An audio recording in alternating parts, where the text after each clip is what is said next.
Hey, everybody. How's it going? This is Rob Turley, your host at Down the Rabbit Hole podcast. I am very happy to have my man, Marcus Cauchi, here again. He was on the first episode. He's now on the 26th episode. So that's very exciting. So right after that 25, quarter century movement, Marcus comes in again. So it's like new chapter, right? It's a lot of fun.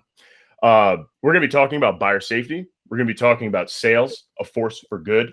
And we're going to be talking about how rather than trying to sell more, that strategic alliances are where that 10x is versus that 10% that everybody's aiming for. So Marcus, if you don't mind, please introduce yourself a little bit more so everybody can understand a little bit about who you are. Hi, I'm Marcus Cauchi. I'm a man of 5'7" and the right weight for a man of 15'8". I've spent the last 35 years in sales, and I've worked across 500 different segments of the market as a trainer, as a coach, and now as a fractional chief revenue officer. I work with companies that want to accelerate and achieve significant hypergrowth, so 200% growth per annum year on year, without the wings or the wheels coming off.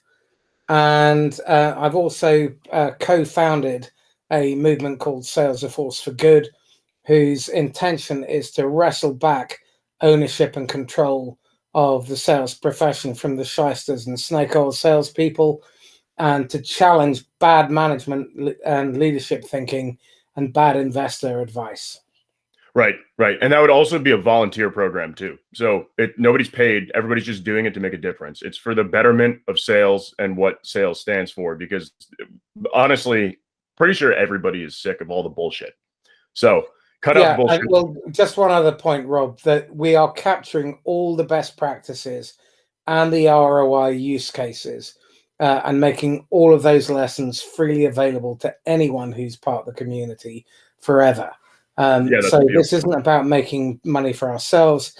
This is about elevating the sales profession, making an aspirational career choice, and creating the conditions so the next generation of salespeople and sales leaders can look themselves in the eye without shame.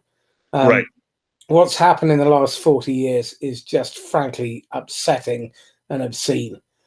Sales took a massive wrong turn when it allowed the corporate raiders of the late 1970s, early 1980s, and Milton Friedman to come along with the myth that businesses should worship at the altar of shareholder value. That's just complete horseshit. Anyway, I'll let you carry on, and then I can. It's not people-centric at any point of that. There's the whole we worship what the share price is. That usually sacrifices the humility and how human a company is. It becomes inhuman. It becomes a money machine, and there's a lot of people applying for jobs. Well, Henry Ford said it better than me. He had his moments of not being so great. But he said that a company that's set up just to make money is a bad business. And a company that isn't set up to serve its customers, to serve its people, to serve its community is a soulless, horrible place to work. And you only have to look at the burnout rate, you look at the turnover, you look at the churn of customers, and economically, it just does not make sense. There was an S&P 500 study of all the companies in the S&P 500 from 2010 to 2016. And companies that had highly engaged employees had a 316% year-on-year compound growth in their share price compared with everybody else with mildly engaged, disengaged, or actively disengaged employees. They produced 273% higher profit per employee, 137%, I think, higher revenue per employee, 40% lower turnover, and 20% higher daily productivity. On no plane or no framework is there any evidence that treating people like a commodity and burning through them is economically the best model. It's actually the worst kind of model. And all it does is make a few people extremely wealthy, whilst everyone who made them successful burns out and feels resentful. Yep, I've worked at companies like that before. It's not great. And you burn out really quick. It's almost like slave labor. It's terrible. And you don't have a purpose while you work, because the mission, the vision, and the purpose should all align If there's no alignment there from the top to the bottom, that creates some serious issues in all of those areas that you just mentioned. 100%. Well, you've touched on something else that's really critical, which is that unless marketing, sales, customer success, account growth, operations, professional services are all aligned and everything they do is built around the customer, then the customer is an afterthought at the end of a long chain. And that explains why they always feel grubby. There were two reports that came out at the end of 2020, one from Gartner and one from LinkedIn. The Gartner one said that a third of business-to-business buyers want a 100% seller-free buying experience. Now, if that isn't enough of a damning indictment, LinkedIn's State of Sales quoted 67% of buyers consider sales and salespeople, and I quote, to be morally bankrupt. That's not the world I occupy. That's not the world the people that I work with occupy. But I know it is the world that many buyers come into contact with. And that has to stop. Enough is enough. Wow. That quote, morally bankrupt. That's wow. Without putting too fine a point on it, it's fucking obscene. It's depressing, but it's fucking obscene. The idea that buyers are somehow rolled over the coals, are this inconvenient inconvenience that investors can quite happily tell their salespeople to lie to steal from, to manipulate, to put pressure under. We exist because of the customer, not in spite of them. They're not just this afterthought. They're the very reason for our business to exist. Yeah, and they're the very reason for salespeople to exist. Pressured sales is really annoying. It's not fair. It's pushing people into something before they've made a decision. And whether they want it or not is not even the key right there. It has nothing to do with it. It just has to do with, we need this person to hand over money, fork it over right away. And as soon as they hand it over, what happens next doesn't matter. And I think there's a lot of issues right there too with, they always say it's the sales to customer success or whatever division, whatever they want to call it, sales to customer success handoff or trade-off or pass. It's not a pass. It's an introduction. It should not be a pass. Because if it's a pass, there's a disconnect. I disagree, and I'll tell you why. I think marketing should speak to customers. I think customer success should be brought in earlier in the sale. So it's not a handover. They're part of the sales process. I think compensation needs to change. The reason people don't look at their comp plan is it's bloody hard work. How do you compensate everybody who's helped to make the customer successful? I know firsthand how hard that is. It's really bloody difficult. Now, add to that the fact that most compensation is geared around new business. The golden child of most sales organizations is these hunters who are, they've got a will to win, they're hyper competitive, they're motivated by money. I don't know about you, but if you've ever been sold to by one of them, you literally want to wash after they've been anywhere near you. It just feels grubby. And I have a four-letter word that begins with C and sounds like a Danish king to describe them. But they're bloody awful people. And you do not want those people representing your brand. But that is what passes for great in sales. It's what recruiters are briefed on. It's what senior leadership and management love. Why? Because they hit quota. But the reality is you can hit quota more consistently, more predictably, if you play the long game, if you have the customer at the heart, if buyer safety is central to what you do. You know, we fundamentally believe that every buyer deserves to feel safe whenever they engage with a salesperson. And for salespeople to create those conditions, they have to be reliable. They have to consistently and continuously be relevant, and they need to be completely responsive. And this means that they have to operate with a rigorous level of authenticity so that the customer can drop their guard and stop being closed, and they can be open. You can have authentic conversation where both sides are vulnerable. Both sides tell the truth. Both sides admit when they don't know. And the seller confidently recommends a competitor because they're a better fit. You need to be able to enter into constructive conflict. You need to be able to fight with your customers. When you see them doing something stupid and an act of idiocy, you should be saying to them, well, hang on a second, Rob. If you do that, these are the consequences. There's a better way. And you need to communicate with absolute clarity. And ambiguity is the mother of all foobarrs. And the problem is that salespeople have a tendency not to want to enter into this rigorously authentic, constructive conflict with people because they're afraid they won't be liked. But I've interviewed. One of the greatest fears is fear of conflict. And conflict is important because you're trying to help solve a problem. And problems are not solved with some lovey-dovey conversation that everybody agrees. I've interviewed dozens and dozens of CXOs, and I have never once, not once, had one of them say, we don't want salespeople to challenge us. Without any single exception, every one of them wants to be challenged. They want to leave smarter as a result of the engagement with the salesperson. And that means the salesperson has to put the customer at the heart of everything they do. Instead of being self-centered, everything is about helping the customer to succeed. They form long-term partnerships with their customers. They create strong and sustainable agreements that weather the test of time, that weather change and weather adversity. And they're deeply, deeply collaborative.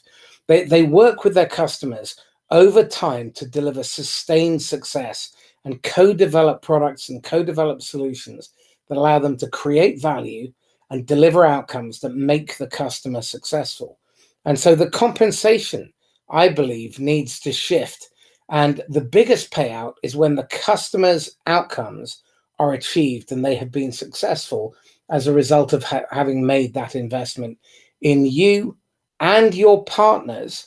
Because I think certainly if you're in the tech space, chances are you're just one cog in the machine in a bunch of moving parts. And it's your job to make sure that customers are successful in achieving their outcomes. And the compensation has to drive that. Recruitment has to drive that. What you measure has to drive that. And that requires a shift in culture at an executive level, at an investor level, and all the way through the revenue operations, marketing, sales, customer success, account growth, operations, professional services. And most people too damn lazy or too damn stupid to do the thinking. Right. And with that disconnect that causes problems, I agree with you with the sales and marketing disconnect. That's one of the oldest problems in the book is the gap that needs to be bridged between marketing and sales. So marketing always points the fingers at salespeople saying they have no idea how to sell. They can't close anything. We pass them leads all the time. We're getting all this interest and everything like that. Okay. Yeah, it's all their fault. And then salespeople turn around and point fingers at the marketing team saying, well, they're not marketing to the right demographic. Every lead they pass us is garbage, blah, blah, blah, blah, blah. It's their fault. So everybody's just pointing fingers and no one's solving problems. So the issue really is the target where the salespeople can close certain people because people buy from people they like, trust, and can relate to. There's a certain demographic, there's a certain psychography behind the people that they're able to sell to. And this is totally disregarded by marketing, but it's not their fault because they're going based off of what they've been taught for years and years. The five biggest competitors every marketing and sales operation has: fear, apathy, ignorance, denial, and ego. The most forgivable is ignorance. You just don't know any better. Ego is not. Ego is the absolute bastard in there. Ego traps you into getting dragged into this gameplay, this drama, and it prevents you from actually operating with humility. Prevents you from operating with authenticity because you're worried about how other people will perceive you. You're worried about whether or not they'll like you. None of that matters. A lot of people, and your listeners won't be surprised, don't like me when they meet me. But they know they can bloody well trust me because I know what I'm talking about and I always have their best interests at heart. And I put their interests before mine. Why? Because the only thing that matters is their success. It's true. My success is a byproduct of that. I tell the people that I sell to all the time, your success is my success. So if you don't believe that I'm going to help you become successful, that means I don't make any money. Then no one's happy. You're unsuccessful. You've wasted money. I make no more money. Why would I want that? Just one simple cultural shift. Most salespeople prospect to hit their quota for this month or this quarter.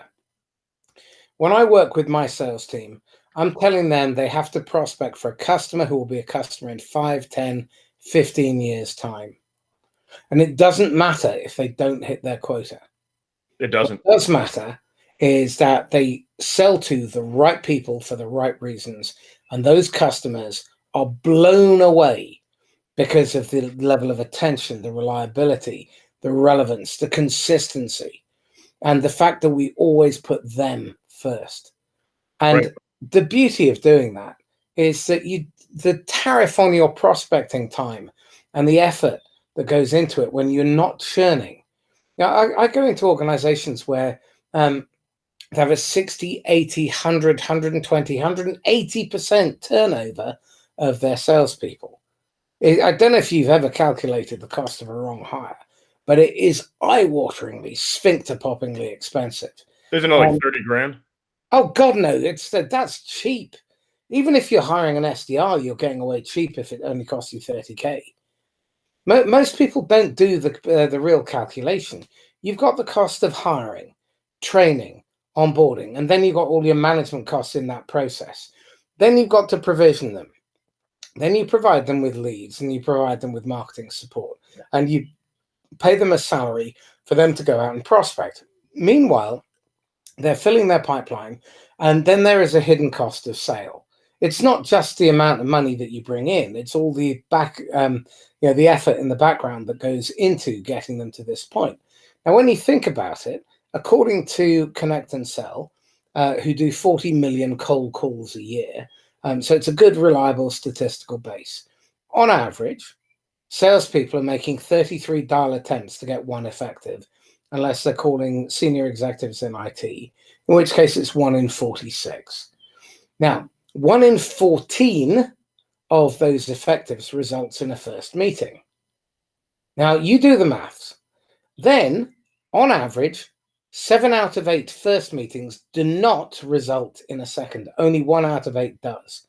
When you multiply that out, dials to it's about 1 in 1,000, isn't it? It's 0.03% effective from dial to an advancement, i.e., you got through to a decision maker who is in your ICP, you were relevant, and they chose to advance the conversation to the next stage. So you're saying 1 in 3,000. That's 1 in 3,000. That's 1 in 3,000. If you ran your finance department in the same half-assed, slipshod manner, you would definitely be out of work and probably in jail. There's no way on God's earth anyone would allow you to run your operations or your finance or your manufacturing division in such a bad manner. But apparently it's okay to do that in marketing and sales. Ask yourself some better questions. Why do we do it this way? Why is it not working? My pal Ryan Rysett, he posted on LinkedIn, and he made just shy of 100 calls, and he booked 33 meetings in a day for one of his clients. Now, it's possible to get this right. Within White Rabbit, I know that you're getting guys who are getting 300, 400, 500% growth. They're having to slow their process down because they cannot keep up with the volume. Can't keep up with it. They're so overwhelmed. They need to be hiring people. They don't even know what to do with it. Another one of my partners, Gap in the Matrix, has just helped Kia to launch their new MPV in the United States. They ran out of stock in the first month without discounting 1 cent. Now, when you think about it, what is it that all these organizations have in common? Well, actually, they're putting the customer first. They're focusing on asking themselves better questions so that they can deliver much better outcomes. And as a result of that, they're creating incredible growth in a controlled manner that means that they can scale, i.e., the founder, the owners, do not have to do any more work in spite of the growth. And in fact, the pressure is now on planning. It's on being growth ready. It's making sure that they've built their bench so that as they achieve these epic levels of growth, then they've got the back office functions, they've got operations, they've got manufacturing, they've got management already lined up to cope. But very few people in leadership are willing to take that plunge and ask those difficult questions to themselves and prepare their business for that kind of sustained, incredible hypergrowth. There's not a lot of businesses out there that have the infrastructure in place to handle that. Where if you get too much business coming in, there's often cases where companies can bankrupt because they cannot handle it. Too much business, they bankrupt from it. Absolutely. So you need to plan ahead, but this is difficult work. It requires a lot of heavy lifting, and most people in the sales environment or sales leadership environment are quite comfortable. I mean, I say very often that my generation are beyond help. I'm 53. And it's people at my generation who've got to the top of the greasy pole. They're fat, dumb, and happy. And they have no interest. They have no vested interest in making the change. So the reality is it's your generation and ones that are slightly older. So it's going to be about the 25, 27-year-old up to about mid-40s that we have hope for.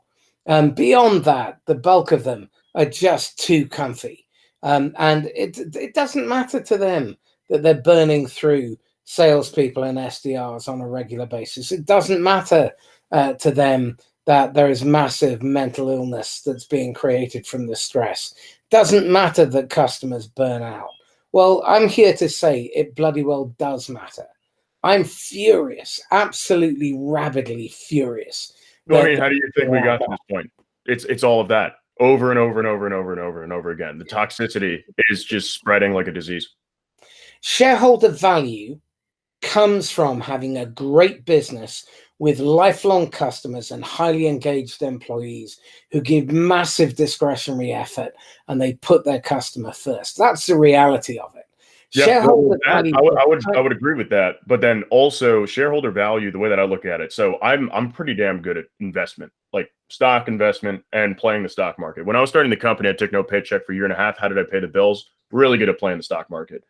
The perceived value of a company, the public perceived value is the value. All of those things lead to it. But if you're treating your customers right, if you're treating your employees right, if you're delivering a consistent and reliable product and a consistent and reliable service, your valuation goes up. But really, it's the way the public perceives the business is how much that business is going to be worth. It's all perception. It's all perception. It's all smoke and mirrors. But the reality is that you can grow so far. I mean, I've been speaking to one organization that went public because they wanted to raise money. But they've had something like 12 quarters in a row where they haven't actually been able to generate revenues. But what they have done is they've been able to milk their existing user base. But that's come to an end. And you see this when the stock price starts to plummet. You see so often you can hide it for so long, but unless you've got those fundamentals in place, unless you've created a fantastic culture, unless you've created the progression for people to grow and evolve. I look at a company like UiPath. In 7 years, they have grown 100,000%. And the wheels and wings are still not coming off. Why? Because they look after their people. They have a fabulous partnership program. And again, this is one of the topics we were going to talk about. I fundamentally believe that in this day and age and going forward, your ability to collaborate will determine your success. You need to be able to collaborate with your competition. You need to be able to collaborate most of all with your customers and internally, because God knows there's enough internal competition and political infighting to cause most CEOs to have an ulcer. And you need to partner with your partners, with your supply chain, with your resellers, with your strategic alliances. And that, I think, is the future of sales. I would agree 100%. It's why compete with the competitor or the adjacent competitor when you can create something with them that is far more effective, and then both of you make money, and then it's a more consistent delivery of service or product, and all of those little nuances now are combined. Right, but this then requires a shift in thinking. James Cass wrote a really interesting book on finite and infinite games, and Simon Sinek has popularized the whole concept of infinite games. A finite game is one that has a beginning and an end, and someone has to win and someone has to lose. And that's basically the Western economy. But that's not how the world works. Say again? That's not how the world works, though. Well, again, it is the way some of the world works, because that's how we've set it up. That's the game. Good, right. Those are the rules that have been set up. I'm saying in nature. Right. Now, in an infinite game, instead of playing win, lose, and there is an end, in an infinite game, the way you play is you play to keep the game going. And instead of taking a larger slice of a shrinking pie, you just make the pie bigger and everybody gets fat.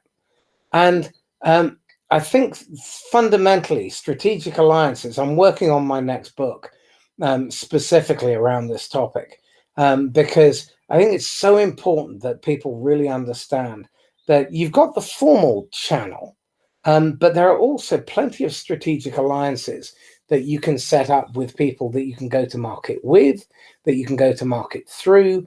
And if you want to grow 10, 20, 30%, go direct. If you want to grow 10x, 20x, 30x, go through strategic alliances. And that's a way to scale without incurring massive fixed cost, without having to take on headcount. But you have to have the courage to let go of control. You have to be focused on other people's success. And very, very few leaders and managers and salespeople in the modern economy are wired like that. And therein, I think, lies the big opportunity. If you are wired like that, then please get in touch with me, get in touch with Rob, get in touch with the likes of Zach Selch, join the Sales of Force for Good community. Because those are the reasons why we exist. It's to create a bigger pie and to keep the game going. And it's exciting stuff. I mean, imagine a moment a year from now where your business is 20x'd and the wings and wheels are not coming off. Your people love coming to work. Your customers love buying from you, and they bring their wealthy friends. That has to be better than the crap that you're putting up with at the moment. And it is absolutely possible. It's not some fluffy ideal. It's the reality of when you get really good at strategic alliances, when you play an infinite game, and when you put the customer at the heart and make sure buyer safety is paramount. I never understood how people don't have the mindset until I became an executive that this problem even existed. Plain as day to me when I came into this position and started doing what I do, that people don't actually collaborate. They don't work together to make something happen. And it was shocking to me to see that. Why isn't the customer firsthand? So I come from a background of user experience and user interface. That's quite literally the design level and I guess participatory level of involvement with the consumer or the client or the customer, whoever it may be, or the partner, of them using a product or a service in the best way, the most efficient way, and the way that makes them the happiest to get the best possible outcome and have the easiest and most effective understanding of what's going on. So it's quite literally customer-centric to the T. So coming into that was really, really shocking to me. Well, this is where I think there will be a sea change in executive leadership. Historically, about 85% of CEOs have come from finance. Now, bear in mind, this is a discipline. This is a discipline that puts people in the cost column, not the investment column, not the asset column. And 15% come from direct sales leadership. Now, I think the future CEOs will come from three places. I believe they will come from the head of data, because those people actually get to see the whole piece. But where they will struggle is interpersonal skills. I think it's going to come from the head of CX, and they do genuinely understand people. And I think it's going to come from the channel chiefs. Those are the three areas that I would pinpoint as making the best future chief executives, because they understand the big picture, they get customers, and they understand that people genuinely are an asset, and the most important one. They're not a commodity to be burnt through. They're not to be treated like something that can just be brought on, discarded. I mean, who on God's earth would ever think this is a good model? You hire 10 in the hope 3 might work out by the end of the year, and you'd be left with 1 after 2 years. That's a 10% expectation of success. That's disgusting. It's just crazy. I mean, it's an obscenity when you consider the human cost. That's 9 people's careers being just discarded on the scrap heap because you are too lazy, too stupid, and too incompetent to do a proper job of hiring them in the first place, onboarding them properly, training and developing them, making sure that they are getting their needs met as well, and putting their needs above yours. That just smacks of selfish incompetence. And it starts with the whole concept of shareholder value, the idea that a few people get rich on the back of others. I'm a massive capitalist, not only in girth but also in philosophy. Now, there was a time where capitalism was about groups of people who clubbed together and worked together in concert towards achieving an objective. But somewhere we went wrong, and we decided that it was okay for a tiny handful of investors to make most of the money. But the reality is they are incredibly wasteful. They make 40, 50 bets in their fund, and in the hope that one becomes a unicorn, they've got a couple of whales and maybe a couple of elephants that come out of it, and the rest die on the vine. And those founders have been suckered by the myth that somehow they have to get funding. And over the last 40 years, did you know that 30 years ago, there were only 2 venture capital funds? Oh, I can Now believe there that. are over 8,000. Sure. Now, what that's done is it's driven the price up. And so in order to be able to buy opportunities and buy companies, invest in companies, they've had to spend way more. So now the only way they can make any real money is by increasing their leverage, by putting those companies into massive debt. WeWork is a classic example. He went for 10 million. They told him he had to go for 100 million. End of the day, dead on his ass. Why? Because they had a crap business model for the financial model that underpinned it. WeWork was a perfectly viable business model. But then they got thrown into massive debt. And give a 24-year-old 100 million, they won't know what the bloody hell to do with it. Stop this lunacy. It's crazy. I know that there are good venture capitalists and private equity companies out there. I'd love to speak to them. I'd love to speak to the ones that are patient investors. Yeah, but they who are invest in companies because they want the company to be successful. But who even are they? I mean, there are a couple I've heard of, but I've yet to meet them. I'm getting a couple on my podcast who play that long game. Well, that's exactly what I'm talking about, is that try finding one. Yeah. It's I've been trying for 6 years. Yeah. It's really fucking hard work. Because they're there to take what you have or to make a quick buck, mostly. That's what they're there for. They don't care about the people. They don't care about anything. They care about a quick exit and to make a huge chunk of change, and they don't care who becomes expensible on the way there. That's it. That's what they do. And that's wrong on a lot of levels, because you have a business that could be doing incredible things. They don't care where it goes. They care that it is at the peak profit margin. And then right when it hits its top level, where it would plateau with that regular financial model that you're talking about, they sell out. They take the money and then they just walk away. Well, what's really interesting is about 80% of these trades happen VC to VC, private equity to private equity. They never really achieve the exit. And when they do that flip, then the founders and the employees have their shareholding diluted because these people come in, and it's a throwback to the Reagan era. The Reagan era kicked off in the late 70s, early 80s with these corporate raiders changing the landscape, and management saw that they could make a killing, and so they bought into it and they've let it happen. But 40 years ago, we took a very, very, very wrong turn. And now is the time for us to say enough, no more. We're going to put the customer at the heart. We're really going to focus on buyer safety, employee safety. I'm not saying you don't take risks, and risks are important. But risking, the definition of risking in my world is you go from lower to higher value with the possibility that you will lose some or all of what you've got. The problem is that most people are being driven into sacrifice, where they're going from higher value, where they own the IP, where they've created a lovely culture, where people want to come to work, where their customers love working with them. And then they go from high to lower value because now they're in debt. They move from the customer's best interest to making their quarterly quota. I mean, why?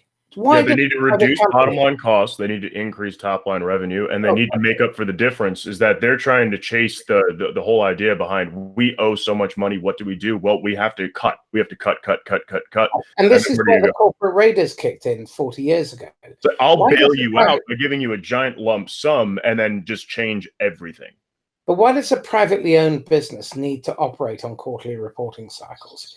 Why I have no idea. Does a privately owned business need to put customers under pressure so that you land the business and the revenue this quarter instead of focusing on the customer's outcomes and creating a profitable relationship with them? I had a client last year when I had my training business who was at 220% of quota, and his boss was giving him shit. Why?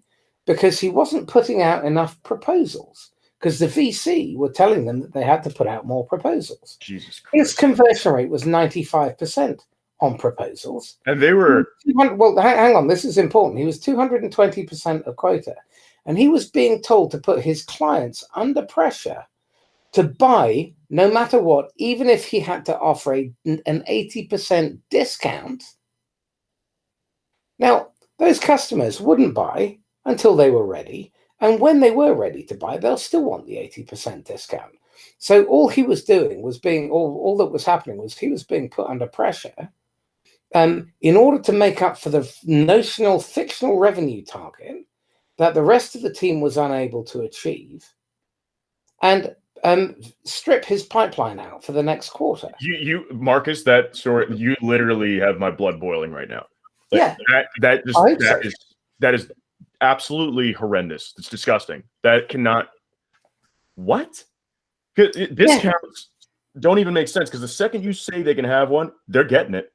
And when someone's going to be ready to buy, they're ready to buy when they're ready to buy. It has nothing to do with the cost. It might, but usually price works against you when you're selling if you're using it as the leverage 70% of the time or greater. It's not helping you. I've interviewed a bunch of chief purchasing officers and CXOs specifically on this topic. And without a single exception, every one of them is pissed off, angry, fuming, furious, livid, incandescent, I think I've made my point, when a salesperson offers them a discount to buy the business. And there's a reason for this. You didn't offer me your best price, so I'm now going to see how far I can squeeze you, because there's probably more. And it feels like you lied to me. And again, read a book called The Other Side of Sales by Mark Shankius. Mark has, for the last 17 years, been a procurement professional, 15 years at Mars. He's a gamekeeper turned poacher, and he now teaches salespeople how to engage with and sell to procurement. Jill Robbins 20 years Love as Jill. a She's great. CPA. She's been on a previous episode of this podcast and 2 of yours, I believe. Absolutely. In fact, she's been on several roundtables as well. And without exception, they say when a salesperson tries to buy the business, there's a little bit of bile that rises up. And I giggle inside because now I know the game is on. And I'm going to squeeze the buggers until I get the deal that I deserve. Why didn't they come to me with this in the first place? Why didn't they align themselves? Both of them. And in fact, all the CXOs have said they almost never buy the cheapest. There is a branch of procurement that does. Everybody buys the middle to the middle high. That's actually, in my experience, most of them will buy the premium if you've done your bloody job. Right. The problem is that most people in sales do not, because they don't have the business acumen. They don't understand the moving parts. They've just come in and their boss has said, you've got to go and get me that logo. So off they go and they try and get that logo. Never happened. That's true. So business acumen, getting into that is so important, because if you don't understand how a business functions, how they're going to benefit from it, how they're going to leverage it, how they're going to implement a solution into their business, it's very hard to solution with people and give them an actual valuable response. And if you don't understand the impact and implications of the decision that they're going to make if they buy from you. What is the outcome? Ultimately, what is the outcome, and what is the outcome to them, to their business? And if you cannot give that answer and you give generalizations, like you said, ambiguity is the bane of a salesperson's existence. That is exactly what. But it gets worse. I've worked with an MSP in the past, a managed service provider. And they were yet another Microsoft Gold partner, which makes them one of thousands, hundreds of thousands. Literally, there's 250,000 out there. Now, they're working in the National Health Service in the UK. And they can go and sell them Office 365 or Microsoft 365, Azure, Power Platforms, like everybody else. Or they can take the time to try and understand why they're looking at making this investment, which is a strategic investment that's going to have an impact for the next 5 to 8 years and probably longer. I would They're recommend. going to merge a couple of these organizations. Now, one might be really high performing, another one not so well. So what are the implications of those two merging? Well, will it drag down the top performer or will it lift up the bottom performer? What are the clinical outcomes? If you don't understand that what they're trying to do is drive down their pharmaceutical spend through preventative medicine and increase life expectancy, reduce instances of type 2 diabetes, cancer, cardiovascular disease, and thereby increase the health of their constituency. And all you do is you turn up and you try and flog Microsoft's products, you're just a commodity. If, on the other hand, you've had those conversations with the executive and management and finance and clinicians and patient groups and people in day-to-day operations, then you can put together a solution that is actually fit for purpose. Because no one buys technology because they want technology. No one in the history of humanity has ever woken up and said, bugger me, what I really want is Microsoft 365. They're trying to create value. They're trying to work out how they can best transform, how they can invest where they can maximize impact and value for themselves, their internal customers, their external customers. They've got finite resource and they want to be able to make the best decisions. So how do we help you make the best future investment decision and focus on those areas that will help you achieve your desired outcomes? But again, most salespeople lack any form of business awareness. And then you've also got to understand the internal politics. And they're trying to, the board is trying to maximize their value, and they're trying to achieve growth and success against their KPIs and their objectives. So, yeah, anyone who's buying a strategic solution in IT doesn't care about the IT. The engineers in IT might, but no one else in the organization does. You've got the board, you've got the employees, you've got suppliers, you've got partners. And they're trying to implement and execute the board's strategy and vision. And how do you do that in a way that also puts their customers at the heart of everything that you do? If you understand all of that, when you sell your Microsoft 365 rollout or your Azure rollout or your Power Platforms or whatever, all of a sudden, you are substantially more valuable. And I would happily pay a premium. I mean, in the past, when I had my training business, I routinely got 12 to 56 times my competitors' rate because they actually felt understood.